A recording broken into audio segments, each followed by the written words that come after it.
Yeah, I have a, wait a minute. The second part of the question from the first one was that how do I get one of the dogs to stop eating the other dog's poop? Oh, clean it up. There you go. There you go. There you That go. happens all the time. People say to me, "Oh, my backyard's full of poop, and the dog keeps eating it." Yeah, get a broom or a mop or a rake, clean it up. All right, good But answer. you know, everybody wants to treat the symptoms. You know, they'll tell you to put MSG on the dog's food, so then it makes the poo unpalatable. Mm-hmm. Right. So just proper maintenance with the dog, and it's not going to do it. Most dogs eat their own feces because they're bored. Yeah. You know. Andy does the same thing. Stopping the dog? I saw him licking his groin. I didn't see the poop. You have a dog. You have a dog that digs. How do you get a dog that digs up the yard? Everything comes back to letting the dog have too much freedom. Everything. So if the dog's digging, what do most people do? They go, "Stop it! Stop it!" and they scream at the dog. That doesn't work. What the dog is telling you is, number one, I need something to do because I'm bored. Number two, I'm not going to listen to you because I'm far away from you, and that's called area of influence. The dog learns very quickly that because I'm 25, 30, 50 feet away from you, Right. I really don't have to listen to you. Right. So you have to start with training. If your dog was digging and your dog had respect for you and your dog loved you, you could say, "Come," and the dog would stop. This is Chris from Canine Solutions sitting in with us this morning. Go ahead, Brian Laura. says he has a dumb question for you, but first thing in the morning when my wife or I are in bed, our English setter with long ears and jowls shakes his head making a lot of noise. Any way we can train him to stop this so we can sleep? Get a cat. Yes. You can. The whole thing is that when you start to stir in the morning, the dog does the same thing. Well, you stretch or whatever, yawn, and that's how he does the exact same thing. So what you can do is you can have him learn to sleep in another room so it doesn't bother you, or you can take some kind of sleeping pill and stay asleep longer because you're actually waking him up. Kelly, you got a question? Kelly's got a question. Chris, I know kind of all about being the leader of the pack, right? Well, it's mean, kind of being the well-informed leader of the pack. Well, what are some of the simple things? I mean, can we let our dog on the couch? Is letting your dog sleep in bed with you like the ultimate no-no? No, it's and the last one is anything to do about thunderstorms. The dogs just can't handle it. Well, it's thunderstorms. There's this new thing out now called the Thunder Shirt. Oh my God, the things they come up with for dogs. When a dog has solid nerve, when a dog understands that it has confidence, thunderstorms won't bother the dog. So what you've got to do is you've got to give. You know, a lot of people think that it's caused by different reasons. I think it's because of barometric pressure. Dogs are very sensitive to pressure in their ears, and when the pressure starts to change, they start to freak out. Like if your ears pop, you know your ears are popping. If my dog's ears pop, my dog thinks it's Satan. You know what I mean? They're like, what happened? So that is part of it, the noise, the pressure, the feeling, the rumble. But what I like to do with all dogs is, yes, I can let my dogs on the bed. I can take my dogs off leash, but they know the rules first. What most people do is try to enjoy their dogs from a puppy, and that's the problem with puppies is they're cute. So people just take them and let them do whatever they want, and then they expect them to learn when they turn about 6 months to a year old. They just yell at them and expect them to learn. As long as you are clear on what you want, you can do whatever you want with your dog. When people say don't put the dog on the couch, that's not true. You can, as long as you have a good, healthy relationship with your dog. Yeah. No, the dog's on. The dog gets on the couch. I don't have a but problem just with not for Laura. Laura, you know what? Laura's, you know, Just not blame it on Laura. But I'm not. why can't I blame it on Laura? Because your canine child, Okay, well then made tell me a this. beautiful lady leave your house. No, she did not. Let me Watch your tone, Greg. Okay. He's gonna defend that dog. But the question is still the same. Why so like her and not most? Well, most people, it's not even an issue. But it's every once in a while. Could it be their posture or It's something personal like pressure. that? Sure. Yeah. Okay. It's I can put pressure on people. I can put pressure on. You know, you ever run into a close talker? Yeah, people who just come in and you're like, okay. Oh, hell You know what's really cool? Did you see the video of the lady with the Dogo Argentino that got bit in the face? Yes. She was the newscaster. Yes. Yes. That Back lady at work now. should have been mauled from stupidity. Yeah. She's just making out with this dog, and Yeah. the dog's sending all the signs like back off. Plus, the guy was holding the dog back. When you have fight or flight in a wild animal, there's actually 3 Fs: fight, flight, or freeze. Like a fawn will freeze, and then there's fight or flight. This guy took away all options. because he's got the dogs between his legs. Closely and really holding him. I it saw tight it, because yeah. he was nervous. Yeah. So this lady is just clueless. Nice lady. Newscast got down. She got down on her knees, and she got literally within an inch or two from the dog's face. Yeah. And the dog had nowhere to go. But she was molesting the dog. She I agree. has since come back to work, and she has totally taken all of the. Oh, you know, it's my fault. But you know what the trouble with that is? If you go on the internet, Laura, you look at all these people who have these little podcasts about how that dog should be put down and how. Oh, yeah. It's crazy.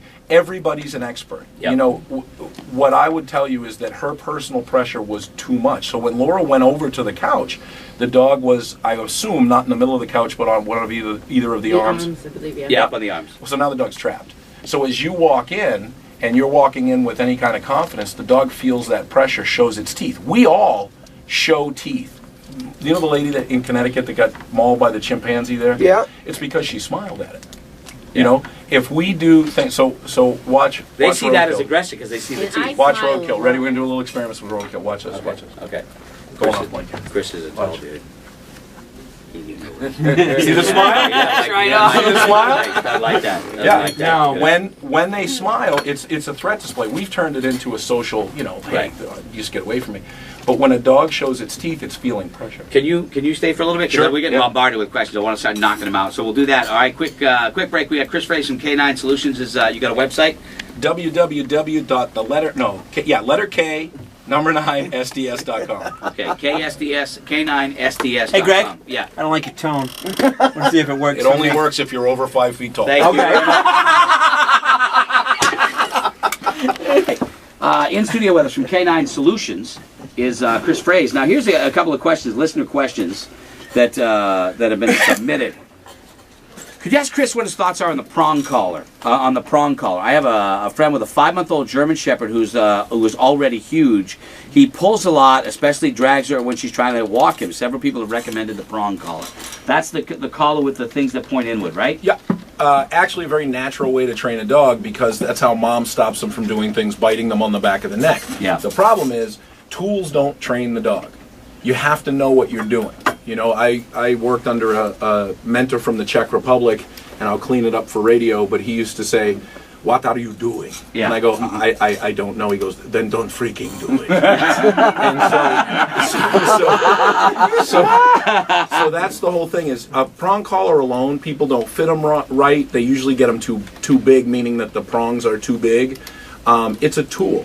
You have to know how to use your tool. And like anything, when anybody uses a tool, Right. they can use it as a weapon. And we don't want to use it out of frustration. We want to use it to teach. We don't want to ever use it to stop a symptom. And that's what people do, and it sounds like they're doing there, is, oh, the dog's pulling. Okay. If the dog's pulling, you're having control problems anyway, and you need to clean that up. Go to someone who knows what they're talking about and learn how to use that tool, and you may not even need it. A lot of times when people come to me, I take the correction collars off. I like it to be just the person and the dog, very natural. Are you against shock collars and stuff like that? No, I had a gentleman who had severe MS who decided it would be a great idea to go out and buy a border collie puppy, which was not bright. That's a working dog. Oh God, it's on crack. So he could not move his hands in the right way to correct the dog, so we used an electric collar on level 1 and then just on vibrate. But it's just a tool. There are tools to your trading. I am a huge proponent of it just being you and the dog. That you should be the correction collar. You should be the thing that the dog respects. Now, I had 2 grandmothers. One grandmother would scream at you when you were jumping up and down on the couch. You can't stop it! Stop it! As soon as she picked up the spoon, we stopped. Right. When she put down the spoon, Started. we started. Right. My other grandmother was a ninja. Yeah. And you never knew where she was coming from. She was an actual ninja? She was, That's yes. amazing. Grandma. That is amazing. She could, unbelievable. Yeah. So she would just grab your ear or your hair, and she wasn't mean. She loved us to death, but we were really well behaved. Yeah, right. Kim just writes, I got a dog that is absolutely terrified to go in the car. How do you deal with that? Go in the car.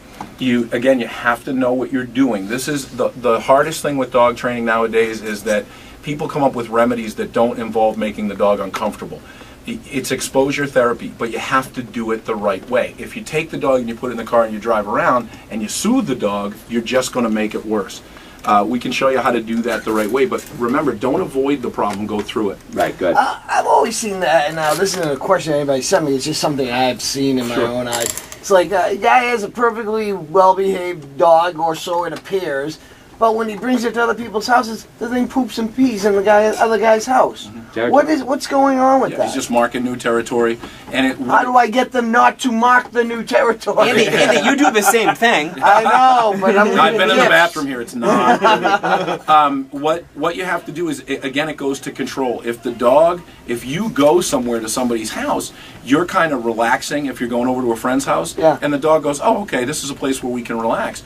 What you want to do when you bring the dog to someone else's house is establish some obedience right as you walk through the door, and tell the dog, "This isn't your place to mark. This is my place, so don't mark it." Okay. And that's how you do it. Laura? My rescue dog won't play. Surrenders a pull toy if we try to engage. Has no interest in frisbees or balls. He was 6 months old when we got him.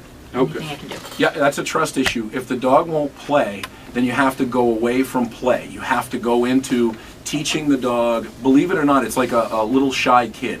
If you have a shy kid and you try to play with them, they just stay shy.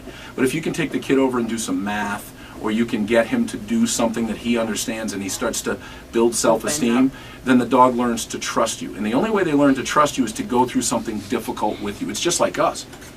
We have to take them through something difficult for them, which is mild for us. And then they learn to trust, and then the dog will. Well, what about a black lab that continuously barks? Well, is that the breed? Is that a breed? Well, I got another one, a Chihuahua. Won't stop barking. How do I get stuff? Barking's the hardest thing in the world, because that's the dog's last, before the bite, it's a communication problem. The dog, people say, oh, dog's hyper. Well, the dog's not hyper, the dog's confused. You, again, go to our website and watch the videos. You'll see dogs that came in out of their minds, and at the end of the evaluation, they're just completely tired, and they're laying down, and they're calm. It's not because I run them on rollerblades or anything. Yeah, that was a dig. What it is because would you rather do your taxes or walk a mile by yourself, Scott? Walk a mile. Yeah, and what are you going to be more tired after you do? Walking the mile. No. Oh, believe me, I'm going to be more He doesn't know tired. what Wrong person. Yeah, he's got little legs. That's true. What it is? Hey, monkey. Man, watch it, monkey. Don't smile at him. He'll rip your arms off. Right.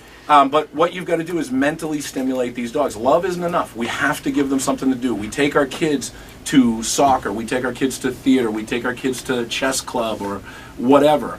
But what we need to do is we need to mentally challenge these dogs so that they can have some kind of mental candy and be tired. Do dogs have, you mentioned something earlier that stuck with me, and we assign our feelings to them. We assign human feelings to them, human emotions to them.